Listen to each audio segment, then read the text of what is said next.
the boys in the Goon. Now I've got the lobby created, and we're just waiting for the captains to jump in. The game should be starting relatively soon. Just waiting on a stand-in for the boys in the Goon. This is the low bracket finals. It will be a best of 3. Essentially, yeah, best of 3 for the low bracket finals. The winner of this will go into the grand finals, if you will, which will be a best of 5, and they'll be playing against ISIS. So what we're expecting and hoping is a really good game this time, and then we'll try and get the grand final done on the weekend or before the weekend, but within next week basically. And then the prizes will be divvied up after that based on the standings and the rankings, and there'll also be some spot prizes as well. So cheers for tuning in, and yeah, I'll put on a bit of music in the meantime while we get the lobby and everything else set up. So cheers.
Alright guys, we're just going to get Mason in here real quick. We've got the game just about ready to start, we're just waiting for a few things there. Yo Mace, what's up man? Yeah, just you know, waiting for you to send an invite on stage. Dude, 4th time, let's try it this time. Did you get the invite? Yeah, I got the last one as well, but the Okay. game interface doesn't let you accept it, so your only option is to decline, leave your lobby, and then hope you get another invite. Alright, cool. Alright, so ready to roll? And just going to get this started. Okay, so this is a weird best of 3, Mace. Basically, Goon Sacks at the top need to win 1 game, whereas the PSquad at the bottom need to win 2, just because they've got 1 game up on them in the lower bracket, round robin. Brutal. Yeah, a little bit. So 2 games in a row, but basically it's a best of 3 for one and a best of 1 for the other, so it's pretty fair. Alright, so the stream's up and everything's good to go. Cool. Alright. Let's get into this mad draft analysis with some serious in-depth gameplay here. So what do you think? We'll see another Pugner first pick from these teams, or Oh, will yeah. be a bit Oh, yeah. more standard meta here? There's no way there's not going to be a Pugner pick, mate. Okay, well, standard Magnus ban. Yeah, Magnus is pretty standard. Oh, the Slark not wanting to go up against that fish. Juggernaut and Magnus is a pretty strong combo. Juggernaut's just a strong laner, so see that a lot. Boys in the Goon actually hate playing against Magnus and Juggernaut, and since they only have to win 1, I feel like they're just going for. They might just go for like a cheesy push strat and just go, just crush you in 1 game and GG, no re. Righto, so what do you think they're going to pick then? I think Dazzle might come up, or Lena will be first pick, or something like that, because Lena's really strong right now. Maybe even an OD. Oh wow, Invoker straight off the bat. Radiant's pick. Some confidence, but it's not really like he's counterable either. Crystal Maiden. Strong support, Mason. Radiant's We have an in-depth Crystal Maiden player with us. What would you be thinking right now? Max Aura, let the rest of the team do the work. Yeah, it sounds like a good plan. Crystal Maiden, Bristleback, Crystal Maiden. Any in a hero good that place spams. at the moment, though. Hey? Good play. In a pretty good place at the moment, as far as early game, mid game is concerned. That Aura is always pretty welcome on most heroes, and hopefully she actually contributes something to the team. It's kind of why I like Crystal Maiden. Like, even if you pick her and you don't actually do anything in lane, or you're not actually like the best ganker or whatever it is, and you just don't play that well, you've still got the aura that basically just makes your whole team just insane. I don't know, coupled with Earth Spirit, that's a pretty scary support duo. Yeah, they've got a good Earth Spirit player as well. Kuro-chan's in there, but he's sort of fallen out of the meta a bit. Yeah, okay, I can sort of see what's going on here. Invoker, Lifestealer, plus probably a Spirit Breaker, or maybe an Ursa or something like that, and then just go for Venge and really hardcore ganking heroes, Venge and something like that. 10 seconds to go. They've played a Lifestealer before, 5 I think in seconds. previous ODL, and they've got a Lifestealer player, yeah, banning up the Legion Commander for anti-push, and also really good lockdown. Looks like a Slardar ban coming up from the PSquad. Not really wanting to face a Slardar offlane. That hero is so powerful in offlane if he's played right. 10 seconds to go. 5 seconds. Lifestealer's actually also pretty good against Crystal Maiden and Earth Spirit. Yeah, Rage is a Reserve pain in the ass to deal with. Axe ban, interesting. Dyer's ban. I think the next 3 picks will determine who's going to basically have the stronger lane, yeah. So they add the ban coming up from there, so they're basically going to run Lifestealer as massive core, go Desolator, Armlet, Phase, maybe Signs and Yasha, and just push mid, win. Not going to bother with anything else. With Alacrity on him, he's absolutely overpowered.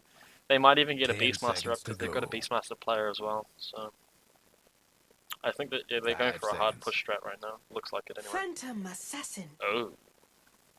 Dyer's pick. So, PA.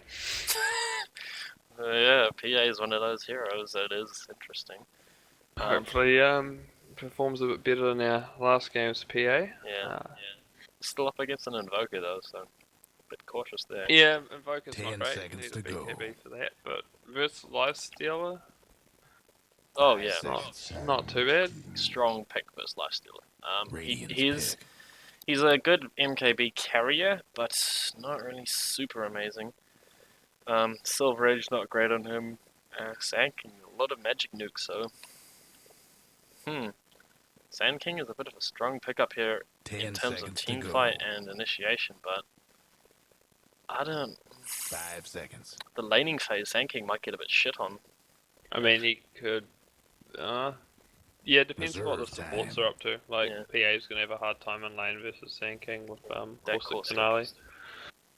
not to mention a bit of do sandstorm in there. But if he levels that level 1, then he's going to die to Earth Spirit and Crystal Maiden, like Easily. straight off the bat, pretty Yeah. much. Needs caustic finale, just to contest against Phantom Assassin. But still, if I get Dust or Sentry, he's pretty much a just dead hero. Overcompensating melee creep. Silence. I was actually gonna be like, they're probably gonna need like a Skywrath or something that can silence all these heroes. That'd be pretty strong. Oof. Yeah. That is going to be the scariest lane I've ever seen. 10 seconds to I go. wonder if Silencer's gonna be going mid actually. 5 seconds. Well, get it's that or PA mid, but that's not something you see very often Reserve anymore. time. PA mid against Invoker isn't actually too bad. I mean, he has to invoke lots of spells, and you can kind of dodge most of the major damaging ones. Because he's got, what, Cold Snap, which is reliant on you hitting, Sunstrike, which is the only one, so you just wait till he casts a Sunstrike and you just run from where you are right now. Once he metagames the shit out of you, he's probably not going to hit you. But yeah, I don't think Phantom Assassin will be mid. I think it'll be Silencer. Which leaves us with Radiant needing an offlaner. Now, a good offlaner against this lineup would probably be maybe a Timbersaur. Legion wouldn't be the worst, but she's out of the pool. Magnus would be alright, he's out of the pool. What, Darkseer? Darkseer, he can I've yet to see a Darkseer in this league do something. be useful, yeah. What's in those? Oh, Windranger. Windranger wouldn't be too bad. Disruptor. Ooh. Radiant's ban. It's just really good team fight on both sides. Like Disruptor ult, Lifestealer jumping in the fray with Sand King, and Invoker just for damage. Crystal Maiden 10 ult, seconds it's to rude go. and Silencer. If it wasn't for the 5 Silencer seconds. ultimate, I'd say Dire's got the better Yeah. team fight. Reserve time. I can just imagine that Silencer popping his ult, cancelling Sand King, and then for 6 seconds they just blink in with Phantom Assassin and wail on some heroes.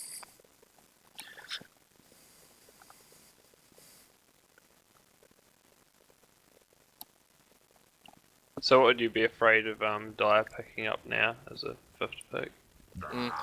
Fifth pick is going to be something pretty scary. It'll be an Dire's offlaner. ban. I reckon the Dire side's got the more versatile fifth pick. A Terror Lane. Dire's pick. Interesting ban. Once again, another extremely good split pusher who can contest Lifestealer in terms of man fight. I really wouldn't be surprised to see a hero that likes auras 10 or seconds to go. likes going for lots of magic nuke. Like Lena's still in the pool. She's 5 really good right seconds. now. They could run an aggressive Mirana. offlane and okay, Mirana's not bad. That's even Radiant's more team pick. fight and nuke damage inside of Goon. And that pesky invis to keep supports poor on the other team. Yeah. Dust is going to be very, very highly rated in this game. I don't know, Dust is good 10 if you're seconds to ganking, go. but you know, doesn't save you from Moonlight Shadow if they're attacking you. Yeah. 5 seconds. Sentries also. Well, yeah. Detection is going to be extremely important in this game, I feel. Like Sand King and Reserve Mirana. time. Sand King will be able to, and if he's not detected in fights, he'll be able to just roam around and do stuff. Okay, Nyx Assassin. Not a bad offlaner. Good initiation and good nuke potential as well. 1st Snakes. I mean, Oh, no. Yeah, he's going to get stomped on by Nakes and Lane. But, like, once he gets to level 6, he's actually going to be kind of useful because he can turn the initiation. So, essentially, if they initiate with the next assassin, they'll most likely get a pick-up before Mirana ult can do anything. Whereas if it's a reverse with Mirana ult, then it'll basically be, yeah, a wipe almost.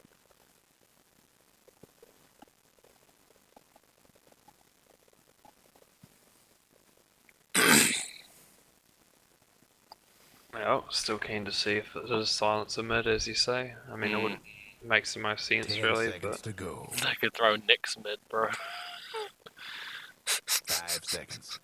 God, that was a horrible meta. I don't know, even if he does get ahead, I don't think they're really going to have too many solo people walking around on Dire's side. Like, I feel like the Goonsakes have got a bit better of a sort of a more standardized kind of core lineup. Like, if you take into account you've got Mirana, who generally got Midas, Scepter, and get farm, and Sand King, who has the ability to farm, Lifestealer, who will be guaranteed farm, and Invoker, who goes Midas. I feel like they're gonna, if the Goonsake get a good head start, they'll basically just crush the opponents, whereas whereas the Radiant will, the boys at the PSquad will basically need to get a good start for the PA to actually come online, because we saw what happened when a PA doesn't get any farm. yeah, though, if they get a level advantage on Radiant, I feel like they're going to have, you know, an easier time. So we've got some decent lane setups going here. Looks like it's a silencer safe lane. Everybody get set. Oh, okay. I don't know yet, they might be contesting as a group.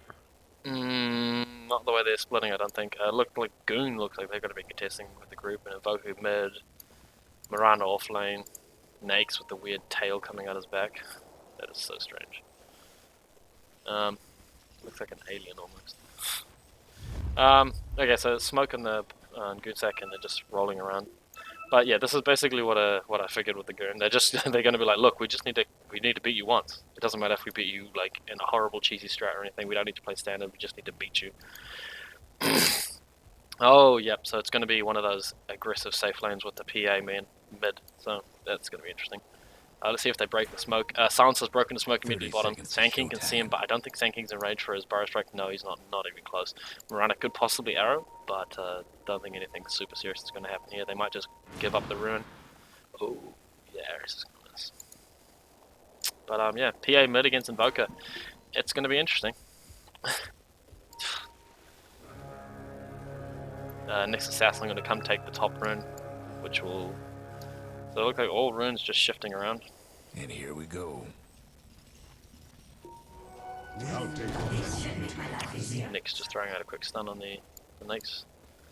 Got a Crystal feeling this is Maiden. gonna be Gotta good. be a bit careful. Is it better to go Frostbite or Crystal Nova, man? It depends what you're trying to achieve. If you want to abandon the lane early, then Frostbite's, you know, you need it for jungling. Gets you your level 2.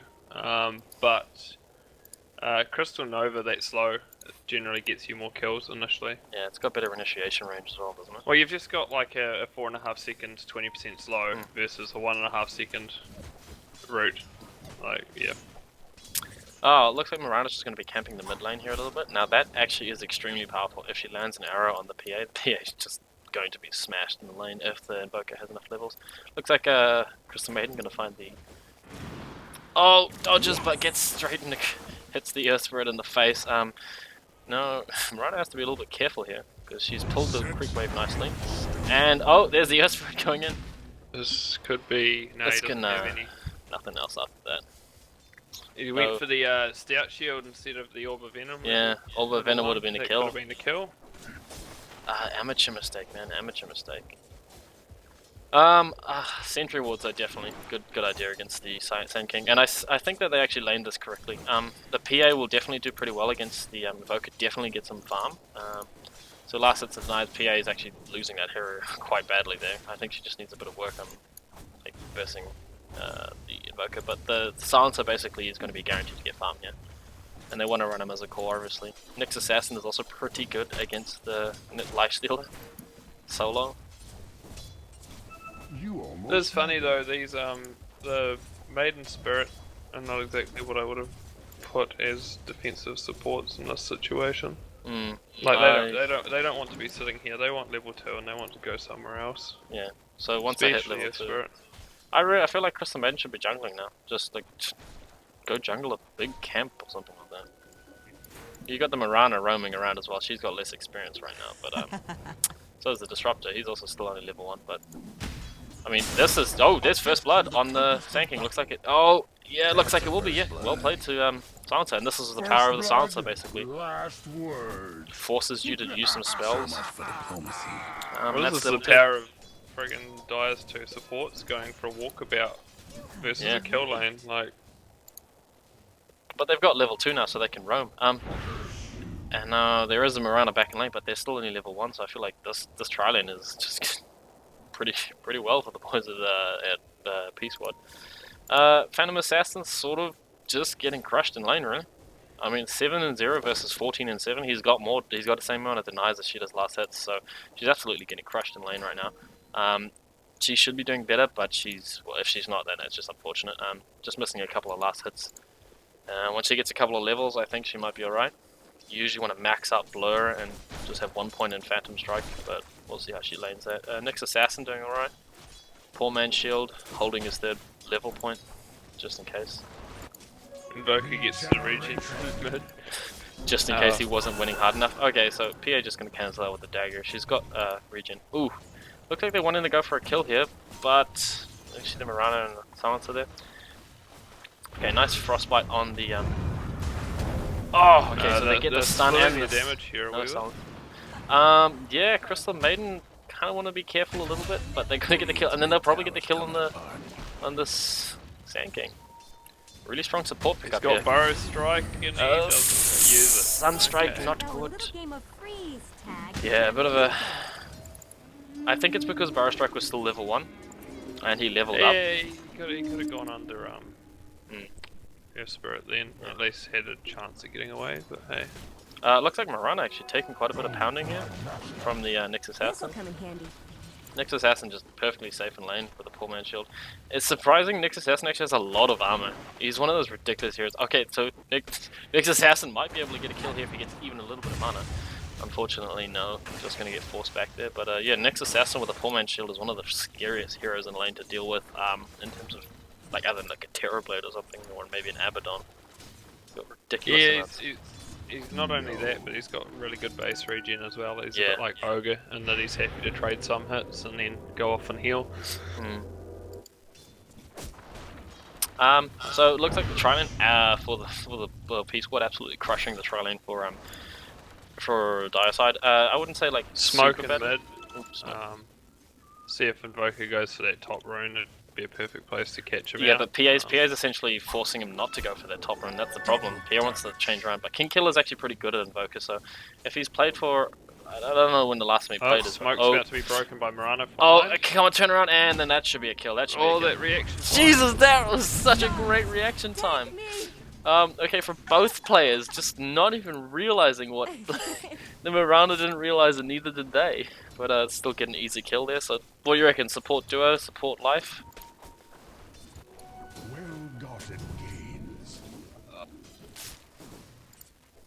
Is that Dire just pinging saying they've worked out that there's a ward up there, or was that... I think... No, that was definitely Dire, I think. Okay, so Nyx Assassin, yeah, doing really well at lane, just getting a decent amount of farm and last hits. Silencer and Invoker, top net worth, followed closely by the Nyx. So we've got a high proportion of Radiant heroes. The top net worth is obviously going to be Invoker because he's just really good at lane, but it's pretty contested otherwise, and the PA is not far behind. So Yeah, she's catching up now that the support's bought her a wee bit of space with that and also like failed game. she's kind of got pretty low base damage as far as things go. She's like 50 or something like that, and she's got a good attack animation, but it's really hard for her to actually run in and trade when it's early levels. Once it gets a bit later, it should be dead. Okay, looks like it's probably going to be a kill here on the Silencer. Nice Meteor coming in. That should be a dead Silencer. Yeah, if he hadn't have popped his head up there, he probably wouldn't have died. I don't think, anyway. The burn damage was He pretty would have had a close. chance of surviving anyway. Yeah. And the Nyx easy. and Earth Spirit score a kill top. Oh, Just so on the Disruptor though, yeah. but... Yeah, but still, that's getting some levels on the Nyx and the Urspirit, which is much needed. Like, I've seen Kuro-chan play a couple of Urspirit games, and he hasn't gotten much levels, and he's basically not been able to do much. But now that he's got levels, we're going to see a proper Urspirit. You know, some serious shit going down. 5-1, pretty standard score for really aggressive sports. And this is it. PA can dive in. She's got to be really careful. She's forced 2 TPs, and there's going to be a glimpse back, so that's a little too aggressive from the PA there. This isn't a pub game where you can get away with something like that. Yeah, what do you reckon, man? A bit too greedy on the PA? On the speed. Yeah, under the towers with a disruptor and TP scrolls is not really what you want to be doing, eh? Yeah, Invoker's always got Quas works to just disappear if he wants to. You have to essentially get him to the point of 1 crit, maybe 2 crits will kill him. So you can force him out of lane, but you really won't be able to kill him in a team game like this where they're actually on, like, probably on Skype or voice or something like that. Either way, Nex has 6 and he's got Vendetta going up. yeah, top it's a lane. nice TP in. I'm thinking that's a dead Mirana if she comes out of the tower range. Looks like tower range, she's just going to hide in there, see if she can get a nice arrow. Nyx actually going to come top. Oh, Disruptor's There's just a standing sentry there. ward waiting for him. He's just gonna get glimpsed. But the reaction time is real. The reaction time is real. They see him. Oh, the stun interrupt. Oh, okay, that was actually a nice stun on the Invoker. And then there's the PA dagger. It's not going to do much because they've still got the okay, the root on the Mirana. They don't so have should the probably shrine. kill. This is the perfect Oh, time to sorry, I jump thought they did have the shrine. My bad. Graphics are going a bit crazy there. It looks like Mirana just barely going to escape in the. Ooh, just barely escaping. It looks like the Disruptor. Still gonna get The crit! He PA crit crit. him with that attack before being glimpsed, and then crit again on the dagger. Like, that is some pretty good RNG. Okay, Nate's got to be really careful here. They'll probably get the kill, but like Nyx Assassin is really not the one you want to go on. Oh, and they're just going to get the return kill. I think the boys and Goon just really not playing well here. Mirana landing the arrow, but also just dying to the PA dagger. So PA's getting really farmed and is snowballing out of control here. They've overstayed their welcome a wee bit here, though. Yeah, looks like It's, PA. Time to leave. I don't know though, dude. They're gonna die, but they're gonna get a few kills in the meantime. It is a PA, so does she have anything? No, no wand, no nothing. Really scrappy. I mean, they got the Invoker kill at the end there, so I think that sort of makes it worth There's being also wiped again, but yeah. that's XP and gold for the supports that they really shouldn't be getting. It was a pretty scrappy one. I still give it to Radiant's favor, and just take a look at the graphs. And yeah, it is still quite heavy in the Radiant's favor, but it did dissipate towards the end there. Those last kills really helped the dire side come back to it. Looks like there's going to be a gank mid. Rooted Sand King with a silence, as well as the Earth Spirit. Oh yeah, he's dead. Yeah, he's not coming back. Well played to the Earth Spirit. Kuro-chan just getting easy kills there. Now, what I was going to say before is the silencer was bottom, dude. Just free farming, essentially. He's going to go for I mean, he 4-star. contributed his ult to that fight, and Yeah. that was well timed. That helped. But like that's what I mean. So he's got global presence, kind of like an Invoker, so he can sit in lane there. I would have liked to have seen a Midas on this This silencer will come actually, in handy. just to help him keep up with levels and just crush. Nyx Assassin kind of just beating down this Nyx here. So Nyx Assassin actually pulling ahead of Nyx in terms of in net worth. So It's a sad Mirana and Dire Jungle. yeah. Sorry, just caught that. She got brown boots, man, and 3 TPs. So this is essentially what happens when you pick a roaming support and her roaming goes poorly. So you have to pick another support that will help that, I feel like. Like Earth Spirit is a great roaming support, but the Crystal Maiden is there for the solid support. Oh, okay. Doesn't look like they're going to get anything, but Autobot's got to roll out here, and they do get the kill. So 4 of them are just roaming around while the Silencer is just sitting safe lane. Not really doing much, not getting farm, because the Sand King is there, but still, the 4 of them are getting kills and experience, and they're just pulling ahead quite a bit. Yeah, at the same time though, if they convert this to a couple of towers and get the gold, it's great. But if they hang around as 4 for much longer, the Dire team is gonna sort of start coming back in XP. Yeah, but you guys, like, you gotta also take a look at the Dire side's actual, like, the Mirana. She's not doing anything right now. The Invoker is farming, but the 3 of them are all bottom, and they're not actually pushing towers or anything. They are getting experience, but yeah, looks like they're just gonna take a tower and then move along. Nice little sentry ward pop down by Mirana. In case the next assassin comes in. Oh, there's smoke TP's bottom.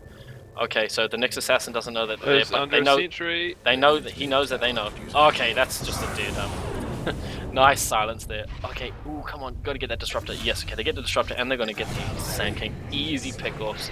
Using the silencer ult there to just engage. And this is kind of what we were hinting at before. With silencer ult, you're just gonna get wiped. I mean, Dire had every tool there that they needed to avoid that, and Yeah. they still sat there with hands off their keyboards doing. Oh, look at the actual build that the Disruptor's gone. They've gone for a very sort of team-oriented build, maxing out Glimpse. Like, I know that's a good skill, but... Okay, Mirana just whiffing the arrow. Actually, no, hitting the CM. This could be a good sort of fight, maybe, because the Crystal Maiden was out, but now that she's back in, there's no way. Silencer probably going to go down here to the Invoker. Ooh, just barely not going to go down. Okay, so he's just barely alive. They do get the Invoker pick off, and then the Sand King. PA just doing work here. Yeah, goodbye, Disruptor. PA just absolutely crushing. This is leaning really heavily towards the Radiant. It's not a massive this is lead. a problem with this disruptor build you talked about as well, is if you're behind and you don't have like Thunderstrike as your primary point source, you're you can't kill anything. Like you glimpse them back and so what, like they're still gonna kill you. Yeah, you actually like you hurt your team more than you harm them. The Dire best do something about that bottom tower. CM And is still going Midas, you know? yeah, dude, you got it. Like, the CM did really well. She did her part in the mid game. She's got aura for the team. Nice ganks, created a lot of space. I feel like a Midas is well deserved on her, man. I really wouldn't be surprised. I disagree with her Frostbite fight choice this game. Like Maxing Frost? I'd max Nova versus Snakes. At least you get your burst damage, and then it doesn't matter if he rages or not because That's true. But you also have to take. Yeah, go ahead. It slows your jungling down too, man. Costs you way more mana per cast. For Frostbite? Margin, yeah. Ah, yeah, I see. Creeps, but the duration doesn't change, so. I feel like 2 points in Frostbite and 2 points in Aura would have been a bit better of a build, but I can see why the Frostbite is so useful. The actual hold basically means PA can sit there and wail on it. I don't know if it's like a specific choice or just, you know, max out Frostbite because you've heard it's good or something. Yeah, but a 50% slow on, like, potentially the whole team. 2 invisible heroes mid. Neither of them are going to see each other. Our next assassin unfortunately breaks it, and they're just going to burst down the Invoker. Oh, but Disruptor's still going to ult. Yeah, and because the silence and PA does dodge a lot of the attacks from the tower. PA in that would have been like. Did sort of catch PA for the start, but didn't get it for the rest of it. And yeah, PA just the dodge chance on PA is just ridiculous. It looks like she's maxed out on Blink Strike, unfortunately. Now, I kind of agree with this, but also don't, because they got an Urn of Shadows on their team, so they can re-engage a lot. But PA is also really weak, so you want to get at least a couple more points in the blur, and the cooldown reduction on Phantom Strike does really kick in after about like the fourth point. It really gets good, but before that, it's actually pretty average. But at the same time, like, where's the physical damage coming from? Yeah, like that's true. Like, Nax is pretty sad at the moment. He's not even going to jump into a creep. Oh, and there's a Desolator just picked up on the PA now. So this is exactly what you want to see out of a PA. A PA just getting some serious farm. And it's not like PA absolutely crushed the lane either. Honestly, I think the supports just won this game. Silencer pickup was really strong. Nyx Assassin really well in the offlane. Seen really good offlaners recently. But like the tri lane with the supports, the Earth Spirit and the Crystal Maid, you know, 100%. You guys probably the MVPs of that side, I reckon. What do you reckon, Mace? I think they did well, but I think it's because Dire like wandered off to let them do well. Like, yeah, they shouldn't have ever left one hero behind after starting that tri lane. Like they walked off to go get a bounty rune or go for a stroll or something, and Sand King died that first time. Like that shouldn't have happened. Yeah, they kind of have to, sort of though. I feel like if they didn't go and do that, then they'd just be sitting in lane doing nothing, which would be the same as the other supports, and the other supports at least have a bit more, you know, better global presence things. Whereas a Mirana with levels, you know, doesn't really do too much until she gets to high levels. So I feel like they had to leave, but they chose a really poor time to do it, and that's a pretty poor glimpse on the Disruptor there. Although Sand King is working towards his blink, he doesn't have one. But he's hiding a Nax inside him. So this could be a good fight here. There are no other heroes anywhere else on the map, so it's all 5v5 right now. Oh, shit. That is one counter to heroes that do magic damage, is just to kill them before they even get any of their spells off. Nice silence and ultimate from the CM. CM really dishing out some damage here. PA looks like he's just going to go in and probably pop this Nags really quickly. Yeah, goodbye Nags. He has an armlet, but he can't deal with the PA. The Dire might want to mine their top tower. Yeah, pretty much. Dire is really poor at the moment. They Dire's top tower. I don't know. Come back into this, they need to catch Radiant overextending or smoke gank a single person that walks too far from a tower. I don't see any other way of them. Ooh, a nice arrow gonna land on Kuro-chan here, so this could be a good opportunity here.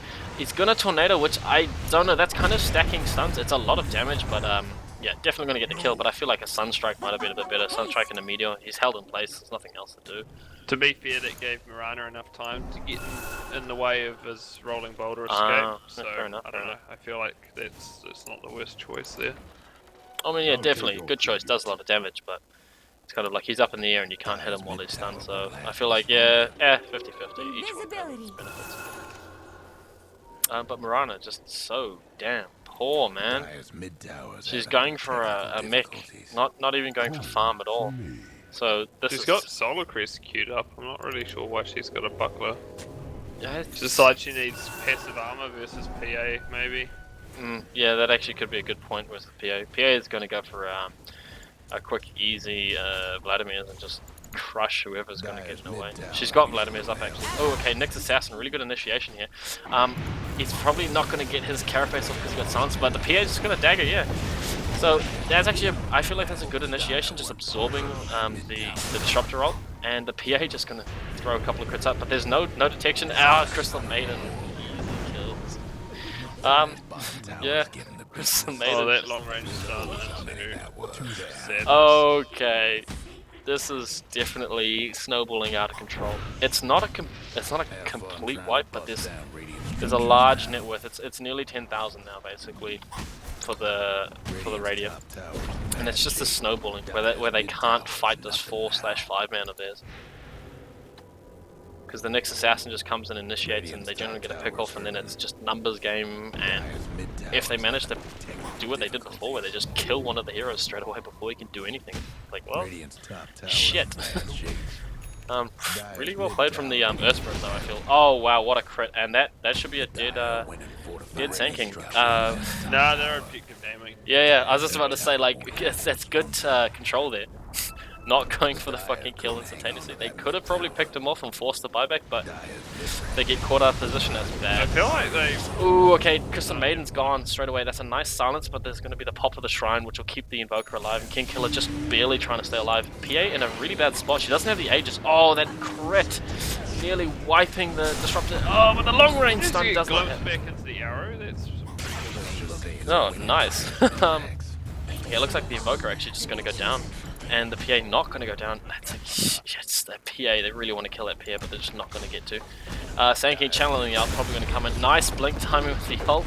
Probably going to get the silencer. Yes, does get the silencer and probably Kuro-chan. A little bit of an overextension. Yeah, they hung around too long then. They split half the damage across both racks. I'm not really sure what's going on there. Yeah, you really got to focus one. I feel like if you're at that stage of the game where you don't have an Aegis and you're not guaranteed to get a Rex, you should just go for ranged and then back up, or just get the tower and back up. Nothing super serious, because now they got Shrine access at least, so let's hopefully see them actually go and abuse that power. Yeah, take the Shrine, then go take Roche, and then end the game. It's pretty much there. So it was a decent drop, but it wasn't really like it's a massive swing in the other direction. It's more of like a tapering out, and it is slowly bringing back. But yeah, like it gives Dire some confidence, you know. Yeah. So hey, we can kill stuff. Maybe we can. But that's a double-edged sword, as you well know. Sometimes confidence is a bit of a bad thing because they'll all run in and just get slaughtered. So interestingly, Invoker's given up on his dream of having an eggs, and he is going for yours. Huh? I don't know what you think about that. I don't play the hero, but I mean, it seems like a good chance to survive for a couple of seconds. It's basically the PA. He wants to try and keep the PA out of the fight because she's not going for BKB just yet. She's gone pure damage, but she has a BKB queued up. Oh, Dire's career just going down. Next assassin getting a pick off here. Looks like Mirana might go down. No, Nakes has infested a creep, and it's going to get glimpsed back there. Kind of a whiff of the glimpse. I feel the Disruptor's not really been doing much this game, actually. Like, he's got the potential to, but he kind of hasn't. That's the PA if they've got some follow-up damage. Yep, that's the PA down. Nice ultimate from the Disruptor. Really, just as soon as I was saying that he wasn't doing much, he just comes back into it and actually pulls up a really nice ult. He's got great potential, and if they want to push into stupid choke points like that, then he's going to punish them. Yeah. That was a seriously powerful Disruptor plus Invoker ult. So as you can see, Disruptor, the Invoker basically threw everything, Disruptor got everything in there, and the Sand King got a few. But it was just, like, it's just tapering out. It's not really, turning a massive advantage. It's only going to work until PA gets another 1300 gold for BKB, and then he's going to laugh at that Static Storm. Yeah, I mean, and Blade Mail doesn't really work on these heroes. They don't have a high enough HP pool. Not to mention she's got lifesteal. The PA is extremely farmed basically, and yeah, okay, so they're realizing they can go for the shrines now, and they're going to probably take those up. PA got the Desolator, easy kills. It's looking right now that we're probably going to go to a game 2, so that'll be pretty good. And, let's kind of figure out what does the Dire side need to do to come back into this, because Nakes is not really a powerful late game carry. And, ooh, okay, just pop and rage, really well done there. He's going to save himself. But they just need Radiant to take another stupid fight into a choke point, like, and then it just needs to be a good Disruptor ult and a Sand King ult, and then I don't know, they could at least bring it back to a contestable game. Yeah, like right now it's not contestable, and that's what they need to do, but I feel like as soon as they finish that, they need to take a couple tier 1s, bring the gold advantage back into their well, not really into their favor, but even it out. But unfortunately, well played by the Radiant, realizing, hey, look, there's only one way that they can come back into it, and it's if we keep playing the way we have. So let's give PA the Aegis, so that if they blow everything on her, she just comes back to life and just wipes them. And oh no, okay, really nice pick off there from the next assassin. Looks like the Ezra's not going to get everything in. Really awesome tornado. They're just disengaging the fight and resetting it. Mirana better be damn well careful. Just dewarding it a little bit there. What do you reckon of the wards as well this game, man? It's been pretty good. Got like one for the Dire and the Radiant have been doing pretty good jobs of keeping their wards up there. There's not one that's been standing out, I feel. Yeah, it's interesting. I mean, they've been getting them where they need them for each movement. It's only 2 Midases, 1 on each team, so nothing super special. Yeah, no Midas, major Midas gaming this round. Just the Crystal Maiden really requires one because, you know, she did really well, and why not? Spirit, kind of one of those heroes that, a Midas helps him and levels help him, but nothing super special. Farm on him isn't amazing, you need levels. So Midas wouldn't be too bad of a pickup, but he's getting enough of that as is. Looks like he's going to go for a Scepter, actually.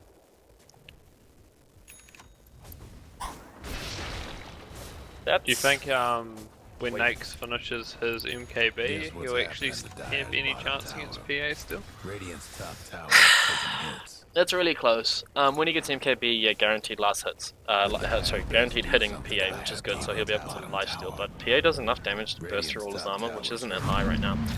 If they can lock down the PA like they did before, and if BKB's down, she's gone. She's just gonna die to the Nakes. But right now, she's got a BKB and an Aegis up, so she's absolutely fine. And it looks like they're just gonna instantly pick off the one massive magic damage, the one contester of PA. Oh, nice. Kind of nice burrow strike there. Not really that amazing. Kind of getting everyone, but not stunning it. Oh yeah, there we go. PA just BKBing in there. Ignoring the Nakes, really good. That's what you want to do. Just ignore the Nakes because he doesn't hurt you. And just go for the rest of them. So really well played by the PA here. Just objective game. Yeah, they probably a dead. Yeah. But there we go. So one crit and Nakes is basically at half health. Like, so he can't man-fight her. That's the problem. He needs the rest of his team.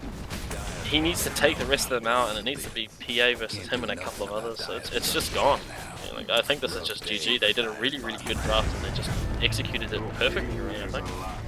Maybe could have done a few extra things, like, you know, a different build there. Oh, it's an amazing tornado from the Invoker. This is really it. This is where they can turn it, I feel. The Rax is still up, and they get some really nice magic damage going from the Radiant team, but there's no Disruptor ult, and the PA's just wrecking face. He's still got Aegis here. Yeah. Like, And the Invoker goes down again. That's a dieback. Oh, shit, yeah. No, PA is too fat now.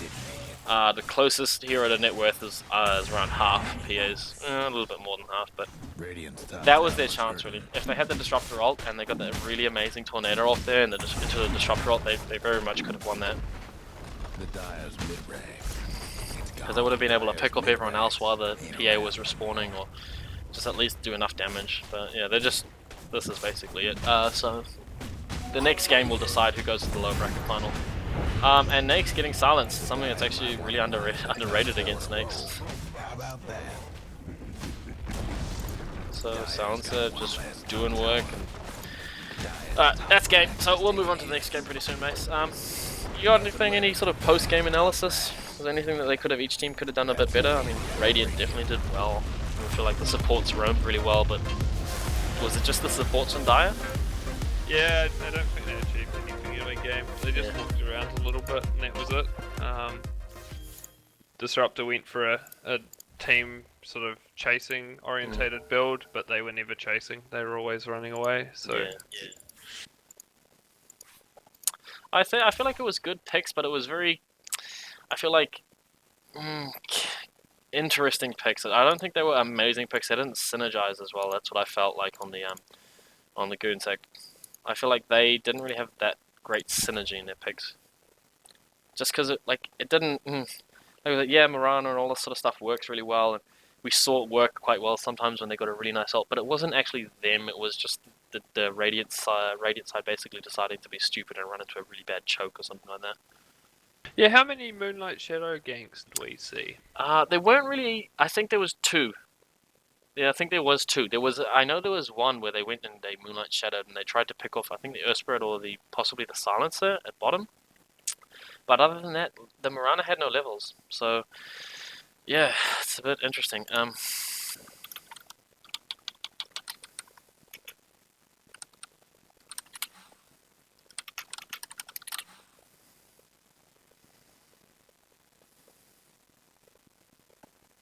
Alright, so just gonna get first pick going out here.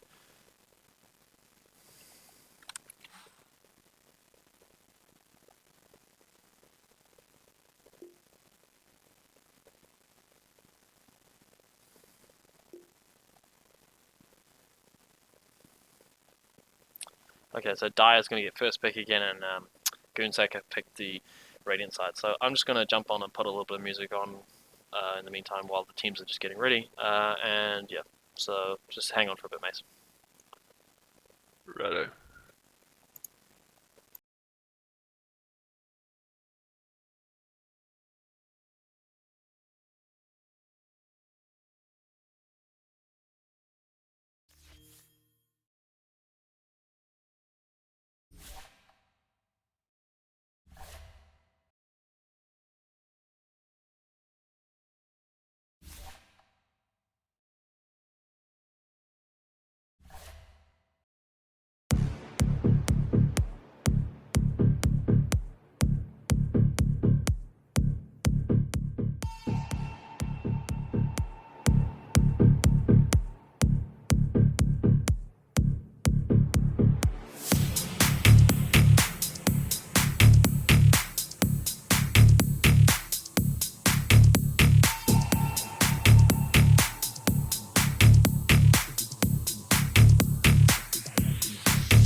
Bring that ass back like a boom, boom, boom, boom, boom.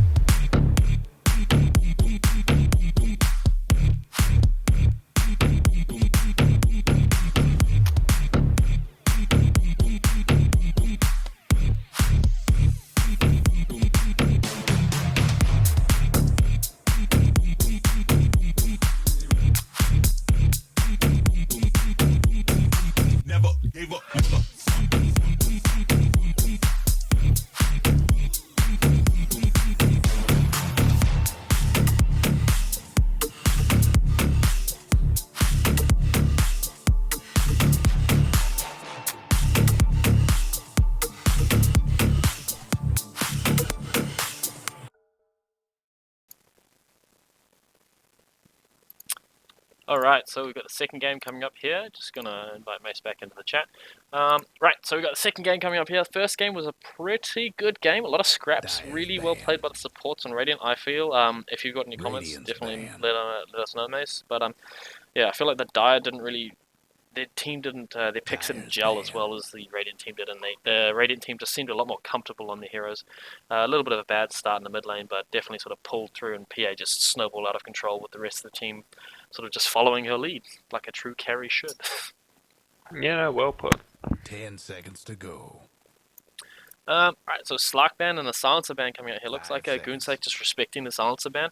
I feel like he wasn't the most impactful, but I feel like a Silencer pick, Reserve time. if you notice him, he's doing too much work, really. Radiant's He banned. did a lot of work in a lot of those fights that we probably wouldn't have noticed because we weren't actually playing. But He just changes the way you have to think about engagements too much. Yeah. I feel like they don't want that extra layer of complicated. Hmm. You know, don't want to have to pick him off 10 first before seconds taking to a team go. fight. Yeah, exactly. Or running in and going, let's bait this out and try and force out the Dire's silence and then run pick. back. Because there wasn't really a counter to the silencer there. And with a ban to the silencer, that it does open up. I know they're probably not going to do this, but you never know. That does open up picks like the old Enigma and a few other heroes here that just get hard countered by silencer. 10 seconds to go. But Slark Abaddon ban, what do you reckon about that? Oh, Radiant's pick. this is your swamp, Mace. You get to take over from now. Axe. No, I mean, it doesn't really tell you much about what you want to do in lanes, does it? You just know Oh, that he's there's a gonna strong be this laner. big blue guy trying to hit you with his club. Go that Orb of Venom build with just mass regen. Axe and Ogre are two really strong laning heroes. I feel Axe can potentially jungle, but 10 seconds Ogre to Magi go. is just going to be one of those supporting heroes that's ridiculous in lane. God, I hate going up against that hero. Reserve time. But yeah, the Abaddon ban, really strong ban coming out there. Sorry about that. And the Warlock Axe pickup. I see a lot of potential here. What if Yeah, a lot of potential, but not really a lot given away yet. It's really nice. Because Warlock's just a strong pick, 10 and seconds yeah, to you've go. been picking him a lot, and 70% win rate. Can't really argue with that. 5 seconds. Ooh, what if they pick a Reserve disruptor and go time. for like the old, a bit of lore there, old gloaty big nose beasts. You reckon that would work, disruptor in this lineup? I don't know. X with blank gives disruptor a bit of a hard time in my experience. No, I mean disruptor on the side of Axe and Warlock. On the side of X. Yeah. I feel like if you have too much AoE, like team fight, the enemy sort of refuses to group up. Warlock sort of discourages that in the first place. So having a disruptor would, yeah, I don't know. I feel like you're asking to be split push in that case. Oh, we'll see what they come up with here, but it looks like they banned the Nyx and the Silencer out. Nyx, they just really don't want to play against, I guess. And Nyx is kind of an annoying hero. He's not really I don't feel like he's a first tier ban, but they just guess they had a hard time against the Silencer and the Nyx, and they don't want them to go the same way. Okay. Radiant's ban. The Curse of the Darkseer. You want to call it now that Dysard's just going to lose? Well, we've not seen a Darkseer do anything yet. But I'll be honest, this is like one of the first Darkseer picks that I can immediately see having a useful impact on his ultimate. Like Axe is actually a good illusion hero to have. Yeah, X illusions are pretty broken, aren't they? Looks like a Nyx ban coming out. Not really wanting to fight against him.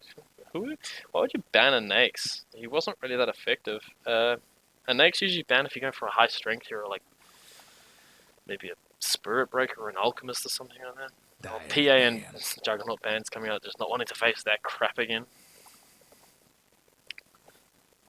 Yeah, neither team with a carry locked in yet though, so still a lot of choice. Okay, these are really interesting bans coming out here. I can see why Weaver's a strong ban because it crushes Darkseer if you just 1v1 him. But like it's odd to see like a Nyx ban and a Weaver ban because like a Weaver hard counters a Nyx. The PA hard counters a Nyx, so they're really banning against each other here a little bit. I feel almost not really wasting bans, but it's more I feel a personal ban rather than a meta ban. Reserve time. I mean, if you can get the enemy team out of their comfort picks, how big's the average person's hero pool? Yeah, that's a pretty good point. Oh, we'll see what we come up with next. But Monkey King. Oh, here we go. Dyer's pick. oh god, I guess they're just gonna go out in style.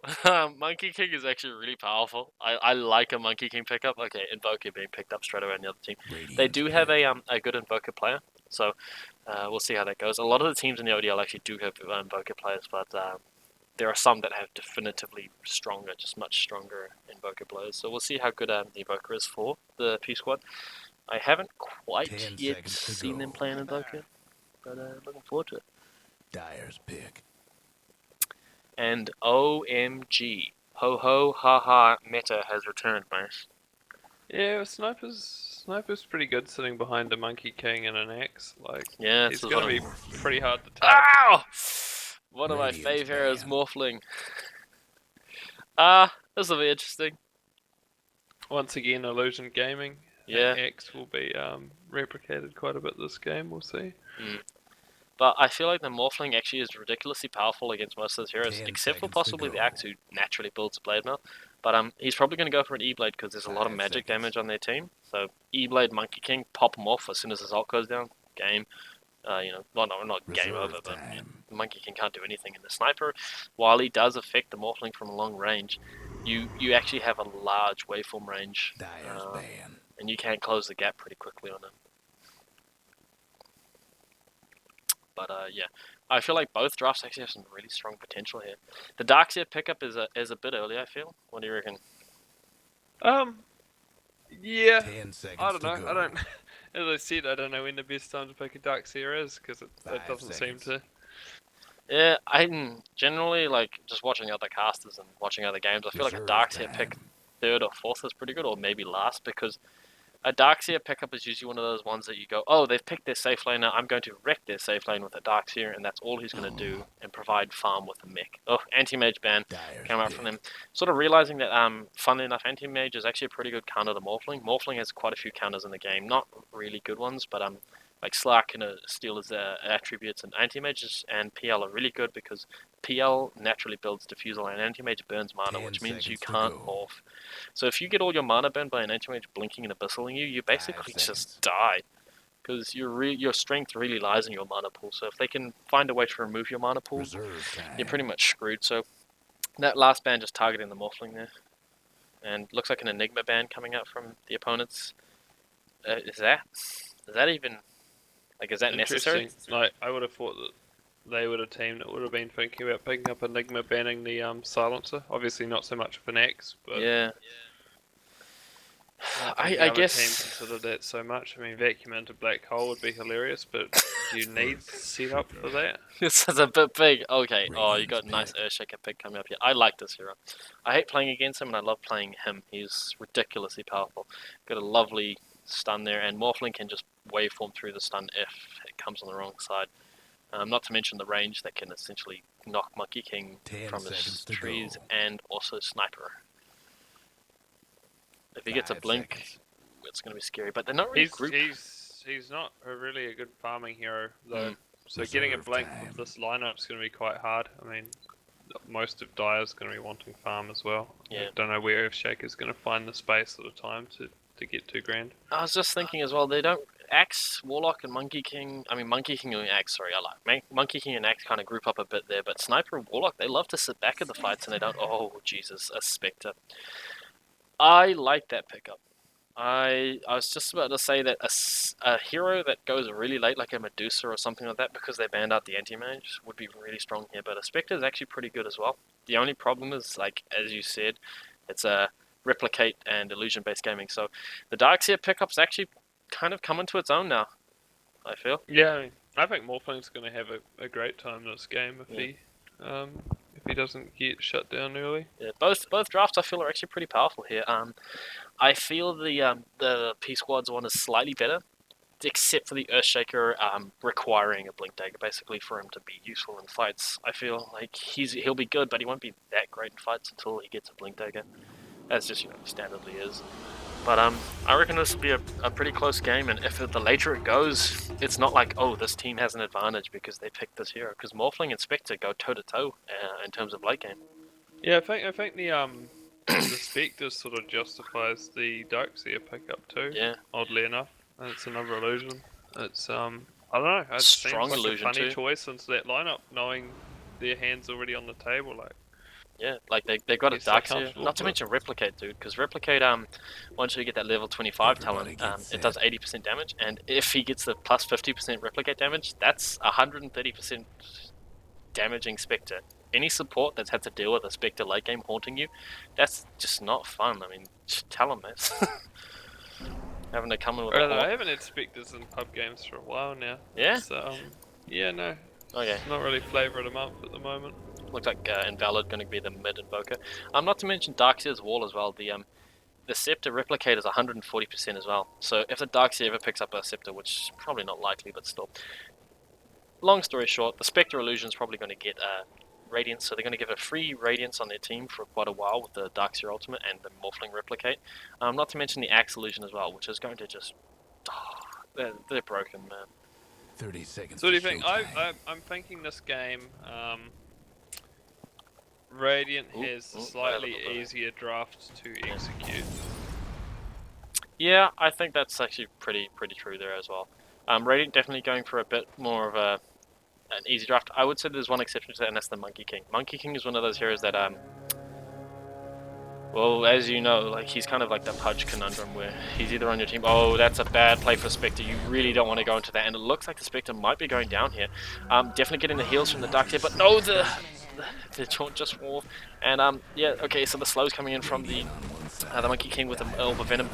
Maybe gonna do it, but he's got to be really careful because there's the stun, and that should be first blood. If he has to turn and hit to get that lifesteal, oh, he's just gonna tick down. Okay, so Ogre Magi. He's not a broken hero, Mace. He's balanced. He's really not, and that's not good for Monkey King either. Yeah. Leveling your passive early game, well, first up, I don't know, puts you in a bit of a corner now. He's not going to be able to roam around quite as early, creating annoyance, jumping on Sniper, that sort of, well, he's on Sniper's team, sorry, jumping on like Invoker and stuff. Yeah. But So yeah. he's sort of stuck in lane, trading right clicks for a while now. Yeah, so that was just actually, we totally forgot, like right at the start we said it, but like, as I say, you know, you normally pick a Darkseer 3rd or 4th to basically, to crush the enemy carry, and I just remembered that Spectre's melee, I don't know why I forgot it, but Spectre has an incredibly hard time against a Darkseer's Ion Shell, because the dispersion actually, it does count, but it doesn't reflect any damage. So Kuro-chan can just throw up a couple shells, hide here in the trees, get levels and experience and gold, and Spectre's going to have a really hard time farming. She has to just max it's regen. an odd last choice. I mean, to be fair though, Ooh, mid. as long as he doesn't take too much damage, So, it's not doing anything. As long as he doesn't take too much damage that he doesn't need to, Warlock can keep him healed up pretty good. Like, and this is also another scenario here where the Spectre sort of comes into her own. If the Darkseer doesn't actually shell himself, okay, so he shelled himself, but if he didn't shell himself and Spectre had a couple of points in Desolate and Dispersion, the Spectre could just go on him when he's not in the creep wave. It looks like a nice, we haven't really mentioned the Trilane up top because it was just sort of given, and the Morphling just going to get a ton of farm here. Morphling has a really good ability to base damage, basically. Last hit creeps, morph agility, really fast attack speed, and really good projectile. Axe in the offlane here, getting a decent amount of experience. They can't really force him out, can they? You reckon?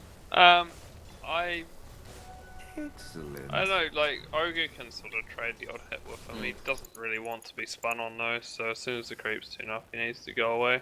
Yeah. But I don't know, like, do they actually need to babysit this Morphling? No.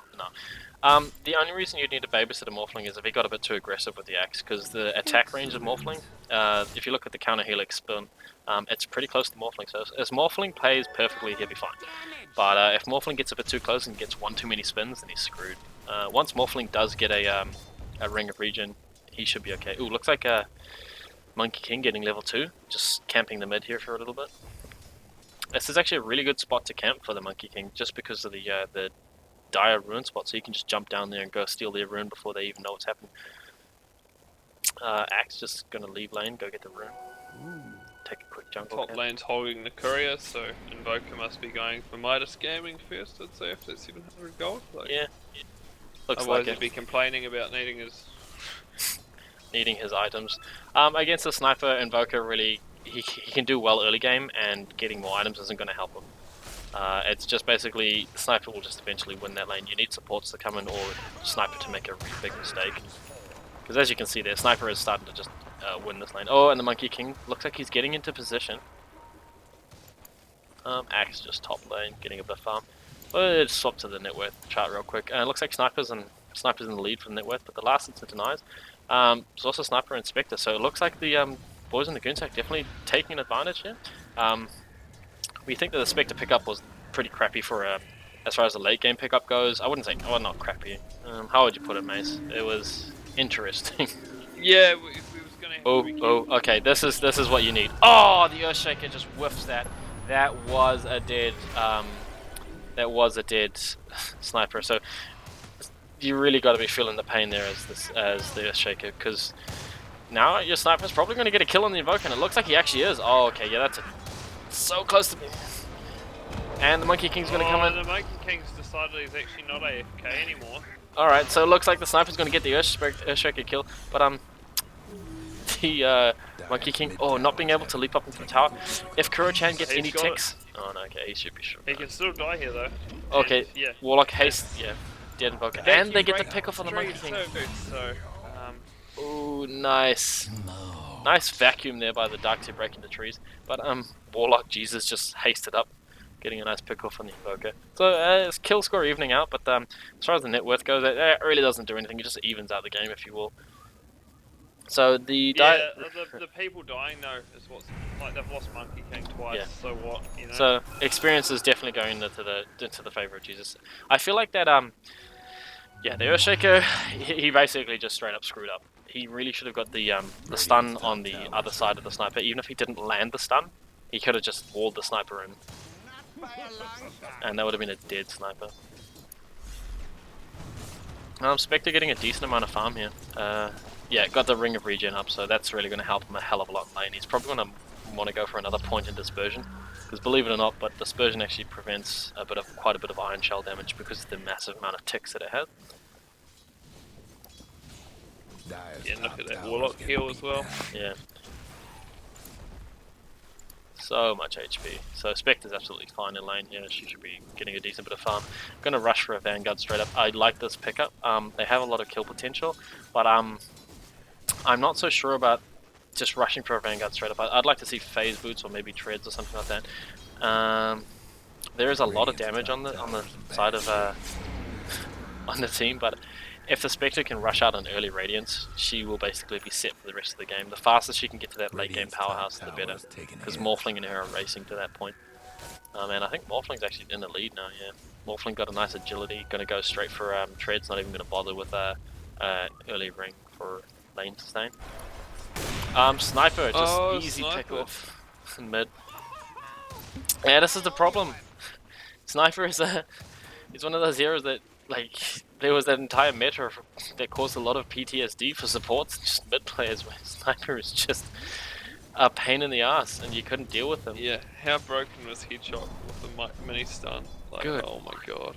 Ridiculous, man. So this is kind of the thing where Earthshaker has been forced mid, so Invoker's getting absolutely hampered. He's level 4, Sniper's level 6. This Invoker has lost the lane. Like, it's not Invoker's fault that he's lost the lane either. It's just the Sniper pick being really strong. But this does mean that Spectre is being left alone, because the Warlocks had to come rotate for some kills. Very good kills though, but still. Invoker's... Radiant's bottom tower's seen better days. So the Goonsake boys just pulling ahead quite convincingly here. Kuro-chan getting a nice decent amount of farm on Dire side. X is going on Morph top, but he misses the call. He's not afraid though. He doesn't start morphing stream. Did definitely get within, like, interesting, just wasting an adaptive strike there. That's just a big waste of mana, in my opinion. You really want to save that adaptive strike for like later occasions, and it looks like he's gone for an interesting skill build here. He's not maxing out morphing. That's probably why he couldn't morph, dude. Like, if it's level 1, you can't morph fast enough anyway. Usually what you I see wasn't is... morphing at all. He was one spin away from being cold. Interesting. That's something else. Now there's 3 heroes bottom camping the Spectre in, and there's not a single TP in from... sight. Warlock That's could. just a dick. Oh, actually they all can TP, but they Just would rather gonna just leave their the Spectre guy. alone. I guess because they're gonna go kill the Invoker.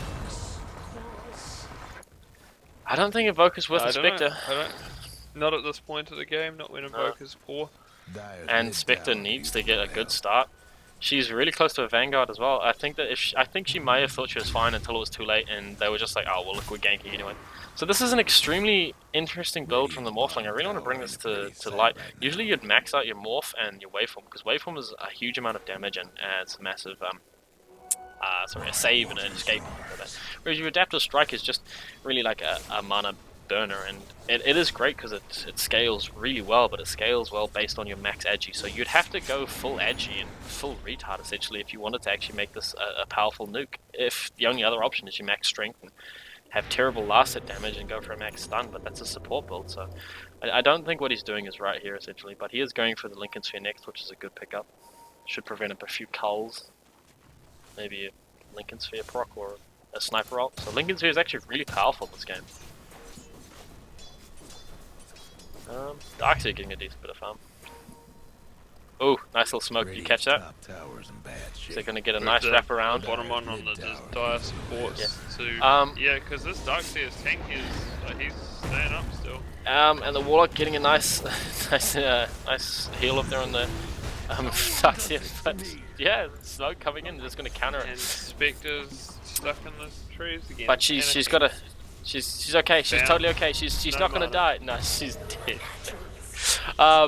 She really needed to Quelling Blade her way through that or have a bit of mana, so she doesn't actually, she rushed straight for a Vanguard, and this is kind of what the problem is with rushing for Vanguard. You have a lot of health, but you have no real maneuverability, if you will, as a Spectre.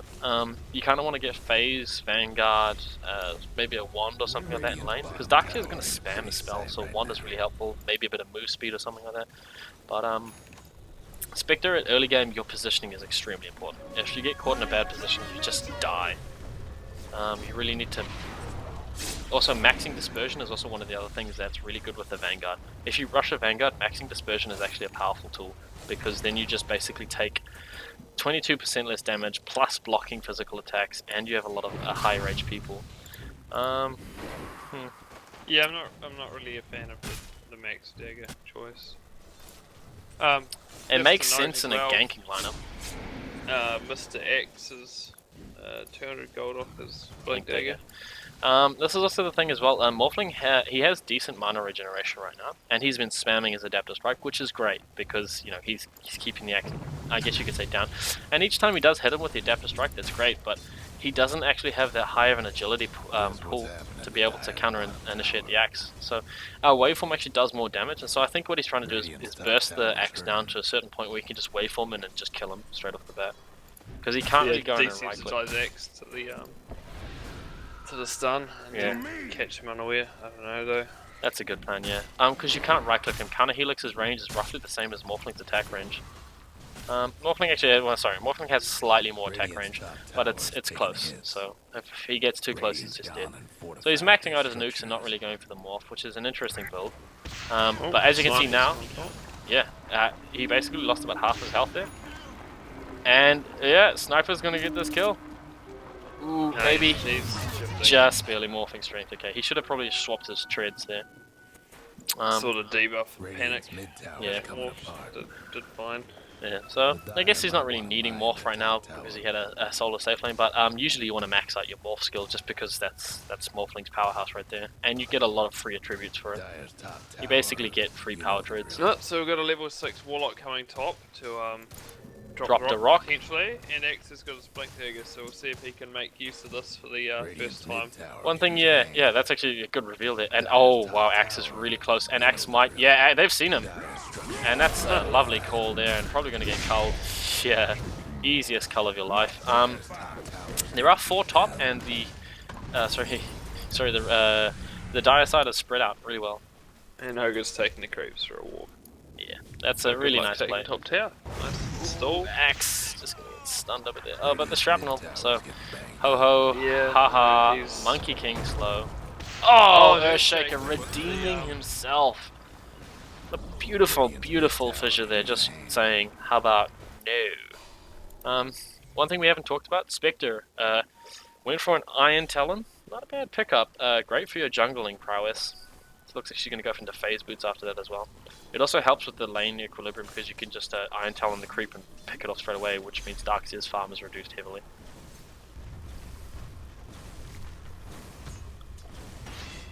Okay, so Spectre just getting levels. No, okay, going for Desolate next as well. So she's going for a very glass cannony build, which okay, sorry, 1 point in dispersion. Which complements the Vanguard build, but like dispersion and Vanguard is just so powerful on that hero. She's gone forward 2-2 now. Yeah. So that's what I'm seeing. Like she's, I think 2 points in dispersion, and then she's gonna max out Desolate or something. But you really want to max out dispersion and Desolate if you're just in lane where you can't get kills. And they were in a lane with the Darkseer. They're just not gonna kill the Darkseer. So you might as well just max out your tank ability and kill ability later on. Oh, nice call from the Axe there. And they get the tower too. Yeah, really well played. Some pretty good gold moving to them. It seems like it's an extremely even game, and if I look at the net worth chart, experience is definitely in the favor of the boys boys in the Goon, but the net worth is dead even, man.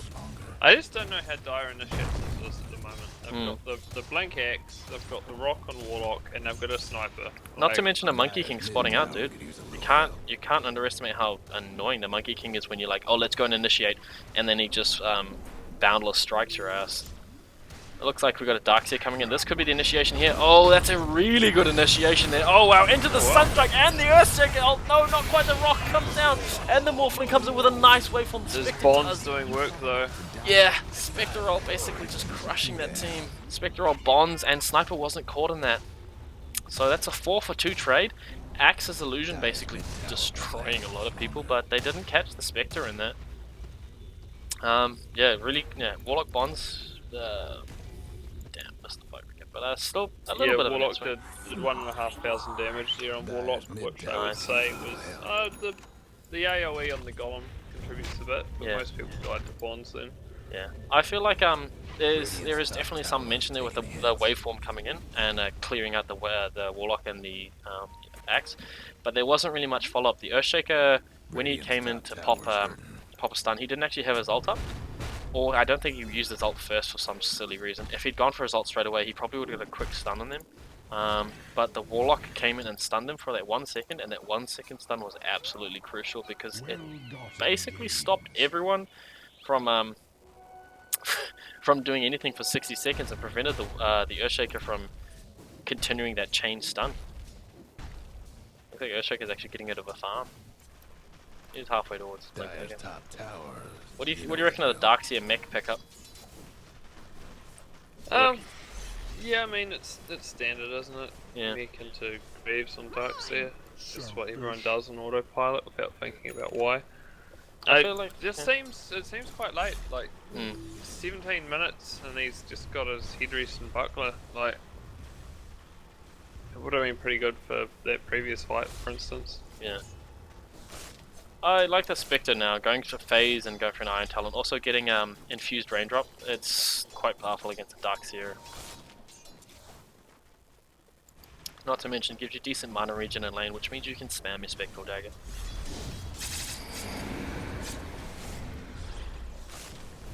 Spectral Dagger, I can see why she maxed out Spectral Dagger actually. She was thinking Spectral Dagger will help clear the wave rather than, you know, just survive the actual and the slow ticks.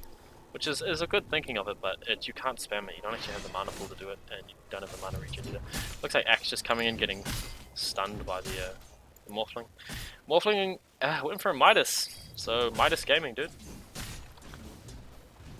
There's 2 Midases actually, Invoker and Morphling, so late game... Oh, Axe... What? Completely whiffing the call top.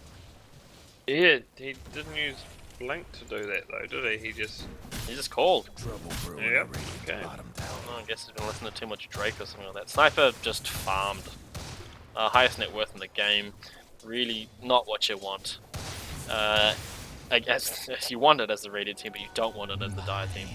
he's going to be sitting behind the Spectre, the Monkey King, and the Axe, and it's just not right with the Warlock there just to counter-initiate in case they do come in. Next thing they're going to go in the Spectre. Free heroes jumping Spectre again, but he's learnt to hide back pull back a wee bit this time. And Spectre coming top. Interesting. Maybe they could get a pick off on the Morphling here. Morphling he's morphing strength, but not quite fast enough. And oh, he's gonna go down. And so is the Earthshaker from the Wukong's command. Really well played by the Wukong. Sorry, Monkey King there. And Sniper is gonna get an easy pick off here on the Ogre Magi. So this is basically gonna be another tactical kill steal at first. So they're just competing for kills now. Yeah, so this is the point. And Warlock just got Sunstruck bottom. He hung around too long with the Invis Rune and it wore off. Darkseer run him down into Sunstruck. Oh no. You really don't want to see that. Sniper is kind of scary now. He's at that point where he's going to go for his next big item, and it's going to determine whether or not they're just going to be able to push and just they won't stop him. Because he's got the Dragon Lance up already, which just means he's completely out of range of towers, and you have to have a blink to go on him. And Darkseer's not really in close range for one, Morphling's not bothering, Invoker's not even going close, and neither is Ogre Magi, so I feel that... Yeah, go ahead, Darkseer could get a blink if he wanted to pick one up. Oh yeah, he could, he's quite close, but he doesn't have one right now is what I'm meaning, so like, they can go push tier 2, and they should. There's not really much they can do to stop it. Invoker doesn't have a massive amount of Wexen, so not a really long-range tornado there. Yeah. It sort of comes back to what you were saying before with it's an easier draft to pull off on the Radiant side, whereas in the Dire I feel it's a lot more challenging, because they have to do everything right in the Dire. Whereas the Radiant team just need to get Sniper fat, get a blink on Axe, and leave Spectre to do her thing. And she's finally decided that Radiance is coming next, and she's 2.5k towards it. It's a good way to go actually. Vanguard before Radiance is really good because if you do get Radiance first, while it does give you a miss chance, other than that it's absolutely trash. Because it just gives you a bit of damage and farming potential, and you're really weak. It helps in the teamfight ults to disable blinks and things, but if you've rushed to Radiance, they've usually already got their blink and revealed it. So I feel going Vanguard first is a really powerful option, but slightly... So there's another thing I've just noticed that I quite disagree with is Ogre Magi's build. Is he not going 1-1-4? He is going 1-1-4. I'm a fan of 1-4 and then maxing Bloodlust when possible. Looks like, oh, Monkey King gonna reveal the complete smoke. Our Earthshaker gets him too! Yeah, that's exactly where it is. They don't really know that. Yeah. Oh, well. But no, I can see where you're going with that. This seems like the same problem as the Disruptor had the last game, where he's going fully supporting in his team. And they've got no damage. Yeah, exactly. Miserable physical lanes at the moment. Yeah, I don't know. Like Ignite is such a good tool. Yeah, nice little pick off there by Sniper. That combined with your ultimate, like you can collateral like 2 or 3 people with it quite easily. Yeah, if they hang around too long. So powerful. The damage over time is really good as well. And they don't have a massive amount of like sort of sustain in lane, as you said. Like the Darkseer's got a mech, but they've got nothing. They got maybe a Vanguard on the Axe. That's it. I think they got an Urn of Shadow somewhere, do they? No, nothing. Just a couple of raindrops. Alright, so Morphling getting a bit of farm. The problem is though, as we were saying before, it's Morphling and Spectre late game, and there's also a Sniper in there who expecting to just sort of be a Sniper. But Sniper's got a huge net worth. Like he's just ridiculously powerful, and he went for Sergeant Yasha, which I quite like. This is basically saying he's going to finish the game around 30 minutes. They're just not going to want to fight after that, and not going to want to fight. Not going to want to stop fighting until about 30 minutes, where Sergeant Yasha is just absolutely peak. Well, I mean, if he decides he wants to change, he can always break it down into, I don't know, something else. Okay, it looks like the Monkey King coming in nicely there. Ooh, Sniper gonna get hit with the Earthshaker, but that's probably a dead Earthshaker. Yeah, Axe coming in, and the Wukong's command coming up with the Spectre roll. Nice little ultimate, nice little combo coming out there from the Invoker. Spectre getting double kill basically on the Earthshaker and the Ogre. Invoker actually has to be really careful. That's gonna be, yep, he's dead. Sniper roll gonna pick that off. Axe Illusion doing a bit of work, but Sniper nearly No, got the kicked off. X-Illusion did no work, man. There was no creeps, there was no nothing around there. Dropping the wall on the trees, like, it was purely dropped on the X and the Monkey King. Like, they missed everything of value off that one. Sure, it tied up the X for a while, but like, yeah, he's not the big problem. Looks like Darkseid did go for a blink. That's pretty good. One thing to note as well is that the Invoker got a really nice combo off on the Sniper, and I feel like they spread the damage there. If they hadn't spread it, they probably would have gotten the Sniper pick off, either forced a buyback or at least turned out a better fight there, because the Sniper, while he didn't contribute a lot of damage, once the fight hit to the midpoint, you know, it stopped being as important. That's when Sniper just came to zone and just sort of picked everyone off, with the Warlock sitting back there. Did the Warlock drop the rock? No, he didn't. So Yeah, no, he saved that one. really well played from Jesus there, basically just realizing I need to save this rock in case it like comes to a point where you know, they're in a ridiculous spot, because now they've still got rock and they can keep pushing. If they didn't, I feel like they wouldn't be able to push this as hard, because Wukong's is down and so is Haunt. Oh wow, Wukong's command and Haunt have roughly the same. Wukong, sorry, Monkey King getting the die career, nice. Wukong's command and Haunt actually have roughly the same cooldown, dude. So it's a pretty good synergy there. Ooh, Spectral Radiance, that's 25 minutes, and she went for Vanguard and Phase Boots. That's very, very powerful. That's actually quite a good timing, man. Yeah, it's going to be annoying. The one advantage Dire sort of has is that their supports aren't too squishy. Like, sorry, stop choking. Yeah, it's not like they've got a Crystal Maiden or another low HP hero. Chicken, Suntyke just checking the rush, but yeah. Ogre Magic's pretty tanky and so is Earthshaker, but we kind of saw what happened when the Earthshaker got caught out. He just blew up. He managed to throw out a good fissure, but nothing really super serious. He's nearly got his blink though, so maybe he'll be able to counter-initiate, although he's playing a dangerous game here. Axe, not really getting the call off. Nice waveform there by Morphling. I really did enjoy the Morphling pickup, but it seems like the Morphling's not really doing much just yet. He does come online a bit later, but ooh, nice Darkseid vacuum there. No. Really just catching one hero. Yeah, the Darkseid needs to work on that. I think he needs to do the counter initiation. He's trying to start the fight. Yeah. Just run away. Okay, Morphling does have the Lincoln Sphere up at least, and the Morphling gonna waveform away. It looks like Sniper's probably just gonna pick off everyone here with the Fatal Bonds. Jesus, that's powerful, man. Yeah, Invoker's gonna die to Bonds. Oh, and the Warlock dropping the ult, just guaranteeing they get a kill. But they're diving the tier 3s without even having the tier 2s. This is just really... they can get away with it, but come on, guys. Objective Gaming here. Yeah, so Sniper at least sticking back, just going to do that. And looks like Goonsack just going to take this one quite convincingly. Monkey King hanging in the trees. Max just coming to call for a little bit. Sniper just sitting on the low ground here. Now this is just showing that they're not really fully committing to this. They know that they can potentially have a bad fight, and Earthshaker blinking in and absolutely just whiffing it. Yeah, okay, bye-bye Earthshaker. Sniper just picking him off easily. Yeah, too little too late. Yeah. And there's that 114 build really shining. I mean, the Morphling can actually right-click possibly one of those heroes. Yeah, if Ogre had been on the team with Sniper, and he noticed that Sniper was getting an early lead, then I would be all for the 114. But this is not the game. Axe gonna get picked off there. Morphling taking that kill. Still no racks down actually, but yeah, they've got the tower, so they're probably gonna go for the shrine straight away. Yeah, get the shrine gold, get Roche, come back in game. So Darkseid going for the mech boots. Earthshaker just got his blink up. Morphling getting a bit of farm there. It looks like he's going for an Ethereal Blade. I feel that's a little too late right now. Monkey King's really the only one he can Ethereal Blade and pick off, as is the Warlock as well.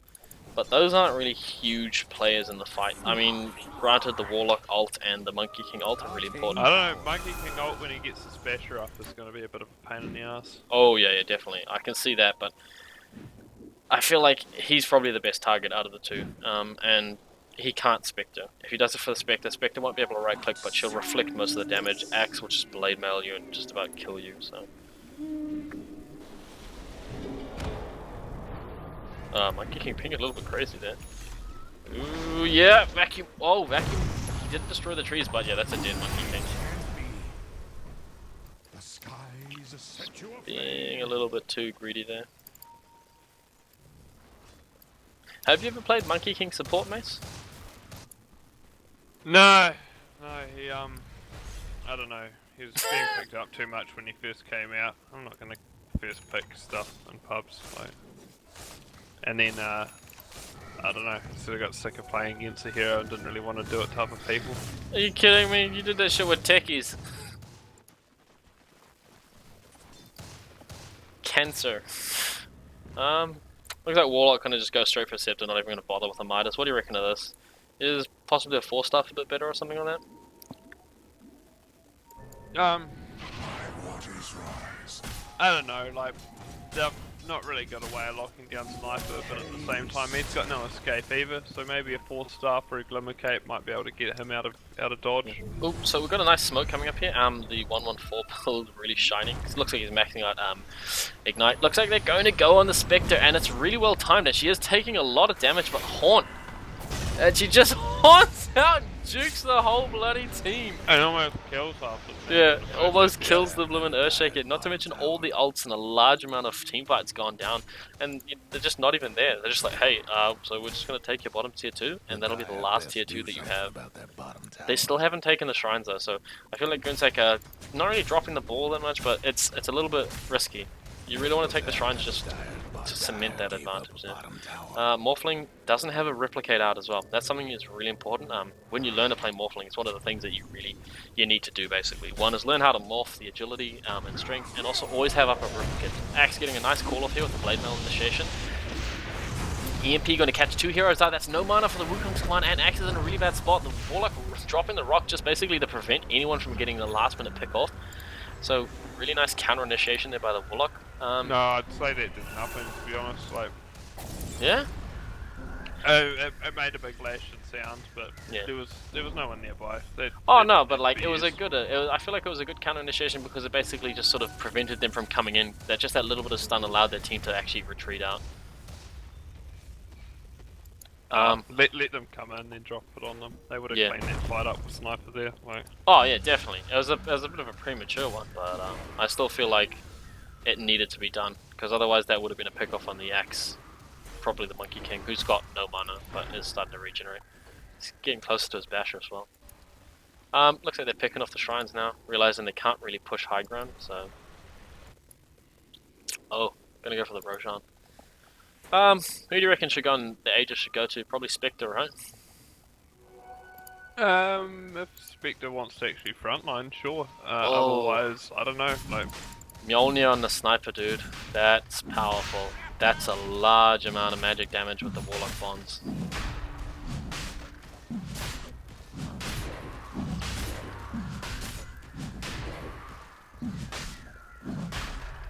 Warlock definitely going to be doing work in these next team fights, I feel like. Need to get one. Oh, Basher just needs one more piece for the Basher on the Wukong's command. Axe playing really well, got a nice Crimson Guard up. Looks like we might have a fight mid actually. Sniper being really aggressive, just ignoring everything else, just pushing forward. He kind of can as well. Him and Spectre are really farmed. Even a Midas Morphling is not keeping up with them.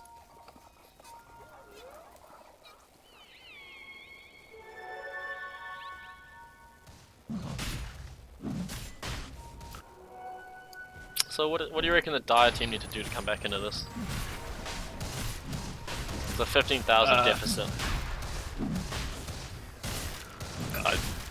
They need to have some massive... Oh! Okay, that was so close to being good there. They did get a Spectre ult and not really an Axe ult, unfortunately. You've really got to drop the wall first. Wukong's command coming up. Not really being too useful. Looks like he's going to come in there and slow down the Morphling for a nice easy pace. Morphling's going to replicate away, but the Sniper ult going to come in, blocked by the Lincoln. So we've got 2 heroes that the 2 cores managing to just barely escape. It's not over yet. Yeah, but they're not going to get out, are they? Morphling, yeah, just barely going to get out. Morphlings are pretty hard to kill. He is morphing a lot of agility. Okay, the axe thing's gone away from it. But that was a pretty poor fight, I feel. It's that Darkseer, man. Won't last much longer. They really, like, Darkseers always seem to want to throw down the vacuum and then the wall. It's always wall, then vacuum. That's the combo. Dire's top rank. Looks like you got your max ignite coming out from the dead ogre who just died to a spectre illusion. Yep, That's sniper game. don't work. Sniper just crushing the enemy. Wow. Okay. Sniper a strong pick if he has frontliners like an axe. I expect them, man. Good frontliners. Not to mention Monkey King and Warlock just in the back to keep you alive. Monkey King not so much, but you can always pop the Monkey King Wukong's. and Warlock, Well, Monkey King's Wukong command and his Boundless Strike is actually a really good sort of just annoying tool. yeah, there's shit you don't want to fight into, you know? Dire's mid-range is getting swamped. Trouble brewing at Radiant's bottom tower. Oh, looks like they're just going to take all the racks and that's basically going to be the game. So it looks like Goon's probably going to advance